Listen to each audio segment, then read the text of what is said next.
Have you ever heard a story so strange, so haunting, that part of you hoped it wasn't real? A story buried under centuries of sand, whispered only by the wind. They say deep in Africa's desert lies a city that once shone brighter than any kingdom. A city that rose not on gold or silver, but on something far more powerful: oil. The people built it, called it the heart of the earth. And when their greed grew too heavy, the earth took its heart back. The desert swallowed the city whole and left behind only a curse. They call it the lost city of oil. And this is the story of the man who dared to find it. The desert had always been part of Khalid's life. He grew up in a small village where the dunes touched the sky and nights were filled with stories told by the firelight. His father was a trader, a man who traveled far, always returning with strange tales and tired eyes. But there was one story he told more than any other. It was about a city buried deep beneath the sand, a city that lived on black gold, oil that burned brighter than fire, richer than diamonds, a city that vanished when greed consumed its people. His father would look at him and whisper, "The desert keeps what it takes, my son. Some treasures are not meant to be found." Khalid never forgot those words. Even after his father died, that story refused to die with him. One evening, Khalid sorted through his father's old chest. He found a piece of worn leather folded at the bottom. When he opened it, his breath caught. It was a map, faded lines, symbols he didn't understand, and right in the center, a red mark. Beside it were words written in shaky ink: "The city that breathes black fire." From that moment, sleep no longer came easily. Every night, he saw the desert in his dreams, waves of gold stretching forever, and something buried beneath waiting for him. And so, with a heart full of curiosity and a promise of destiny, Khalid made a choice. He would find the lost city. He was not alone. 3 others joined him. Amina, a historian whose passion for ancient tales matched his own. Jonas, a young engineer from Ghana who believed in logic, not legends. And old Musa, a desert guide who knew every whisper of the wind. They set out before sunrise. The sky glowed like fire, and the sun shimmered like gold. Days passed, the heat was merciless, but at night the desert sang, low and mournful, as if the wind itself remembered something. Amina often stayed awake by the fire, a notebook in her hand. "Do you think it's real?" she asked softly. Khalid smiled. Every legend begins somewhere. Old Musa shook his head. "The desert remembers," he said quietly, "and it doesn't forgive." On the 7th day, something changed. The dunes grew smooth and quiet, too quiet. Then, half buried in the sand, they saw it. A tall stone pillar carved with strange symbols that shimmered faintly in the sunlight. Amina brushed the sand away and gasped. "This mark," she whispered, "it means fire beneath water. The same symbol from your father's map." They dug it until they found a stone basin. Jonas poured water all over it to clean it, and the ground trembled beneath their feet. A low, heavy sound echoed in their air, and from a crack beneath the basin, something thick and dark began to rise. Oil. It gleamed under the sun, rich and black, like the earth's own blood.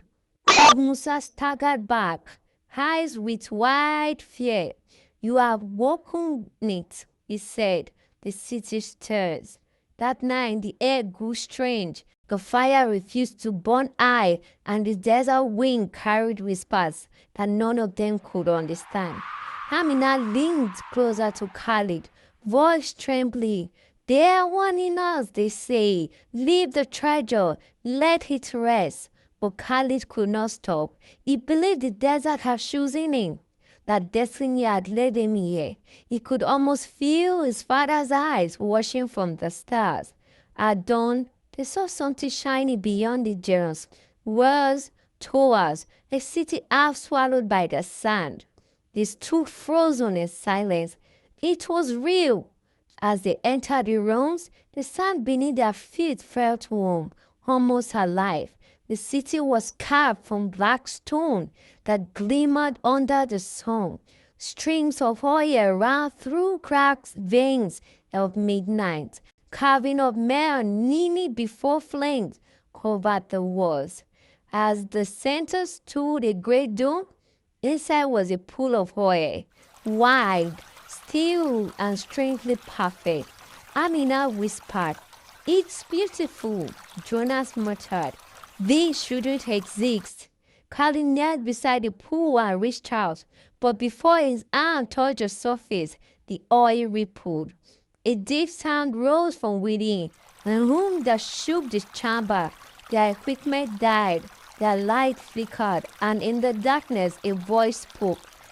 "The head gave it out once, it will not give it again." Then silence. That night the storm came. A storm so fierce it turned day into night. The wind howled like a living thing, and the sky split to flashes of light. They tried to flee, but the desert had already chosen. Jonah's compass spun in circles. The vehicles wouldn't start. Old Musa fell to his knees, praying.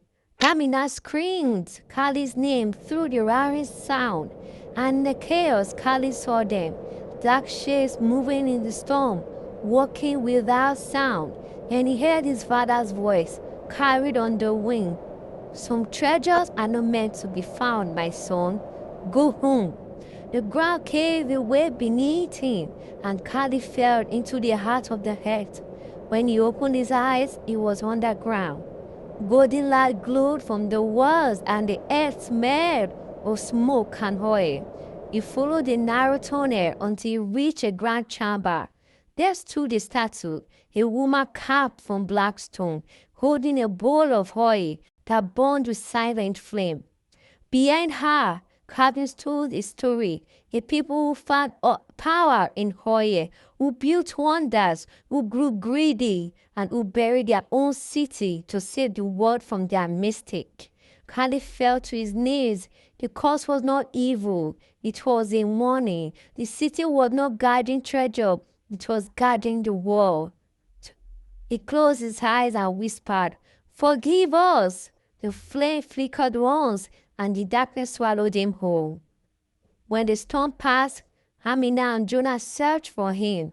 Days turned into weeks. They found no sign of Khalid, no trace of the city, only the dry basin where the oil once flowed.